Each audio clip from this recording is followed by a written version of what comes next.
जी, अस्सलाम वालेकुम, कैसे हैं आप लोग? आज जी एक नई वीडियो सीरीज़ जो है वो मैं स्टार्ट करने लगा हूँ। ये video series basically ratio analysis से रिलेटेड है। और रेशियो एनालिसिस आप समझ लें कि किसी भी कंपनी का फाइनेंशियल स्टेटमेंट एनालिसिस करना है तो उसमें बड़ा की पार्ट है। मतलब अगर आप फाइनेंशियल्स को डायरेक्टली वैसे ही पढ़ते हैं फाइनेंशियल स्टेटमेंट्स को, तो वहाँ से आपको कोई ऐसी इन्फॉर्मेशन एक्सट्रैक्ट नहीं होती जो कि आपको रेशियो एनालिसिस से हिडन इंफॉर्मेशन मिल रही होती है। आपको पता चल रहा होता है कि कंपनी की प्रॉफिटेबिलिटी रेशियो क्या है, कंपनी की लिक्विडिटी का क्या पोजीशन है, और कंपनी का जो है वो सॉल्वेंसी क्या है, इसी तरह से कंपनी की वैल्यूएशन क्या है मुख्तलिफ पर्सपेक्टिव से। तो ये चीज़ें जो है वो आज हम इस वीडियो सीरीज़ जो कि हम नई स्टार्ट करने लगे हैं इसमें हम इंशाल्लाह डिस्कस करेंगे। और गोइंग फॉरवर्ड जैसे मैं आप लोगों के साथ जो है वो मुख्तलिफ कंपनीज़ के एनुअल रिपोर्ट्स को भी डिस्कस कर रहा हूँ, तो उसमें एक पार्ट जो है वो रेशियो एनालिसिस का ज़रूर होता है।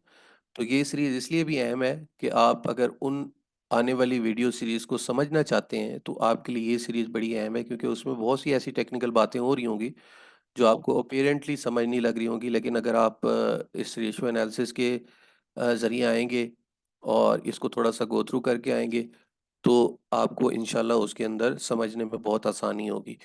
तो लेट्स गेट स्टार्टेड जी। इसमें सबसे पहले जो रेशियो है, इसमें मुख्तलिफ सेगमेंट्स हैं। अब मैं जिस सेगमेंट से स्टार्ट लूँगा वो है लिक्विडिटी रेशियोज़। ठीक है, इसके अंदर आगे फिर ज़ाहिर सी बात है इसकी कैटेगरी होगी, और इसकी जो कैटेगरी में पहली रेशियो आती है उसको बोलते हैं करंट रेशियो। ठीक है, जैसा कि नाम से ज़ाहिर है, ये करंट रेशियो आप समझ लें कि एक कंपनी की एबिलिटी को ज़ाहिर करती है कि वो अपने करंट लायबिलिटीज़ को करंट एसेट्स के थ्रू कितना टाइम अच्छे तरीके से उसको पे ऑफ कर सकता है। मैं थोड़ा सा इसको पढ़ देता हूँ आपके लिए।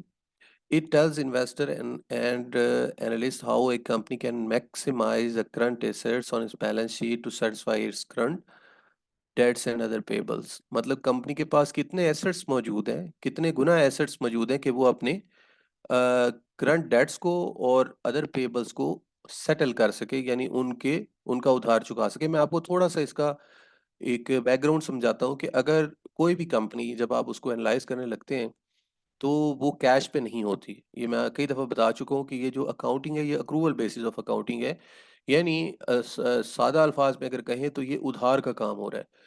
आप देखें, कंपनी उधार पे माल देती भी है और उधार पे माल लेती भी है।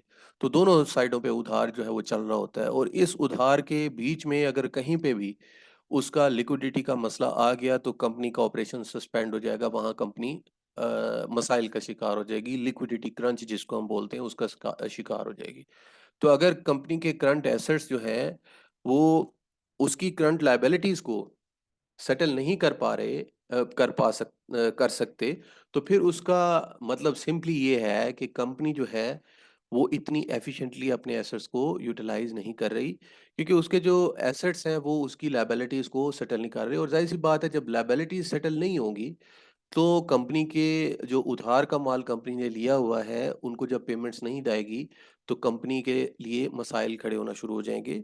इसके अंदर उधार पे आप समझ लें कि एक तो क्रेडिटर्स होते हैं जो माल वगैरह देते हैं, रॉ मटेरियल वगैरह, और इसी के साथ साथ इसमें जो है वो आपके बैंक्स भी होते हैं जिनसे आपने पैसे लिए होते हैं और उन पैसों को चुकाना होता है। अब आप अगर बैंक्स के साथ डिफ़ॉल्ट करेंगे या बैंक्स की पेमेंट्स को डिले करेंगे तो वो आपकी क्रेडिट पोजीशन को ख़राब करता है। तो जो करंट रेशियो होती है ये आपको बता रही होती है कि कंपनी के जो करंट एसेट्स हैं वो कितने टाइम्स उसकी करंट लायबिलिटीज़ के हैं।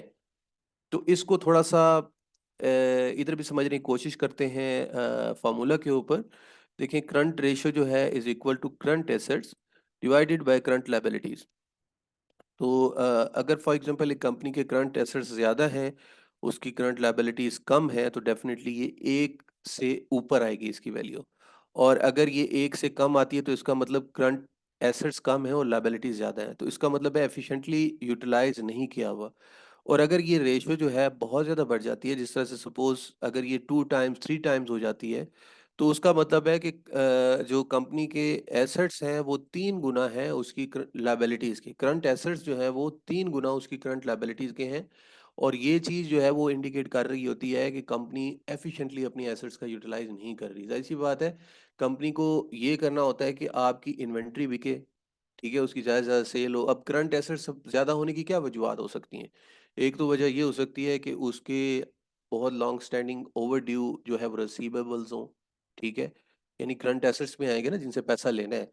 और इसी तरह अगर वो बहुत ज़्यादा लंबे अरसे के लिए ओवरड्यू आपके जो है वो रिसीवेबल्स हैं, तो आ तो वो एसेट्स में ही रहे होंगे, लेकिन उन वो कंपनी की एफिशिएंसी शो नहीं कर रही होंगी। इसी तरह से इसके अंदर स्टॉक्स की फिगर भी आती हैं।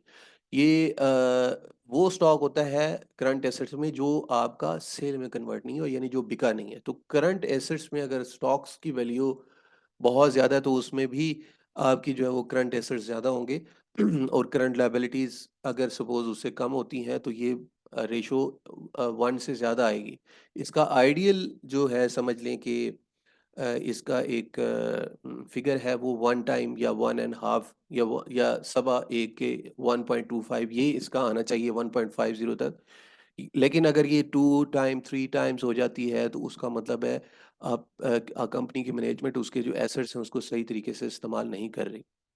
अच्छा, इसी तरह से देखें कोई भी कंपनी की जो वैसे तो ये करंट रेशियो के हवाले से और ओवरऑल भी मैं आपको समझा देता हूँ कि जब भी रेशियो एनालिसिस करते हैं, तो आप ये जो डाटा होता है इसको एक तो उसके हिस्ट्री के डाटा के साथ आपकी उसका माज़ी का जो भी डाटा होगा कंपनी का उसके साथ कंपेयर करेंगे और इसी तरह से उसको आप उसकी इंडस्ट्री यानी उस कंपनी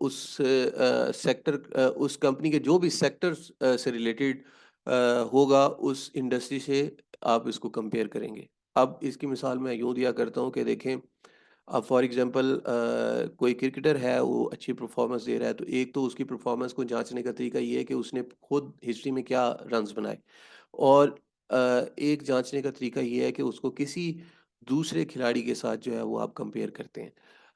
लेकिन आप ऐसे नहीं करते कि एक क्रिकेटर की परफॉर्मेंस को आप एक फुटबॉलर की परफॉर्मेंस के साथ जो है वो कंपेयर कर रहे हो।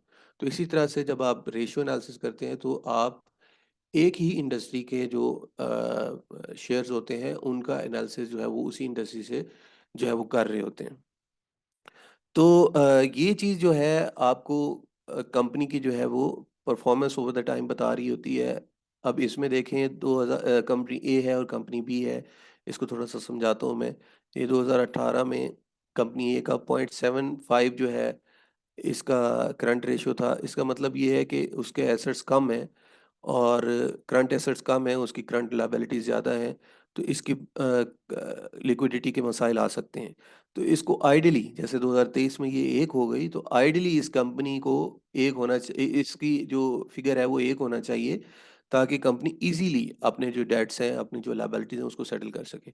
इसी तरह से कंपनी बी को देखें तो 2018 में इसके 1.25 था, जो कि बड़ा साउंड था और देखें इसकी पूरी हिस्ट्री में जो है मतलब 2018 से 23 तक इसने एक बड़ी अच्छी 1 से ऊपर जो है वो मेंटेन करके रखी हुई है अपनी करंट रेशियो, जो इसकी साउंड जो है वो लिक्विडिटी को बेसिकली रिप्रेजेंट कर रही है। तो इस तरह से जो है वो करंट रेशियो को हम कंपनी के एनालाइज़ करने के लिए जो है वो देखते हैं। इसी तरह से आगे आने वाले दिनों में इंशाल्लाह इसी लिक्विडिटी रेशियो की और जो है वो टाइप्स हम पढ़ेंगे। तो ये वीडियो सीरीज़ ज़रूर देखें और दोस्तों के साथ भी शेयर करें। अल्लाह हाफ़िज़।